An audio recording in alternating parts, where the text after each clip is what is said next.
وَكَأَيِّن مِّن دَابَّةٍ لَا تَحْمِلُ رِزْقَهَا، اور کتنے ہی چوپائے ہیں زمین میں تم دیکھتے ہو وہ اپنا رزق اٹھائے تو نہیں پھرتے.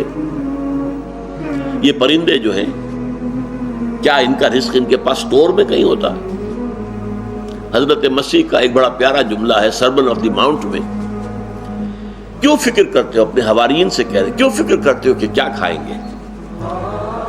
تم جنگل کی چڑیوں کو نہیں دیکھتے کہ وہ خالی پیٹ اپنے گھونسلوں سے نکلتی ہیں اور شام کو آسودہ ہو کر واپس آتی ہیں؟ ان کے پاس کہیں کوئی جمع تو نہیں ہے، کوئی ذخیرہ تو نہیں ہے گندم کا یا کسی اور چیز کا. تو جو آسمان کے پرندوں کو کھانے کو دیتا ہے کیا وہ تمہیں نہیں دے گا؟ یہ خوبصورت انداز.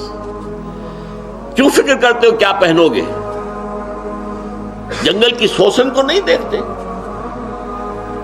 کہ جس قدر شاندار لباس اللہ نے اسے دیا ہے، رنگین. سلیمان بھی اپنی ساری شان و شوکت کے باوجود ویسا ملبس نہ تھا، ویسا لباس اس کے پاس بھی نہیں تھا. تو جو جنگل کی گھاس کو لباس دیتا ہے، جو آج ہے اور کل جھونک دی جائے گی آگ میں، کیا وہ تمہیں لباس نہیں پہنائے گا؟ یہ ہے توکل اللہ کی ذات پر. وَكَأَيِّن مِّن دَابَّةٍ لَا تَحْمِلُ رِزْقَهَا اللَّهُ يَرْزُقُهَا وَإِيَّاكُمْ، اللہ ہی انہیں بھی رزق دیتا ہے تمہیں بھی دے گا. کیوں فکر کرتے ہو کہ کل کیا کھائیں گے؟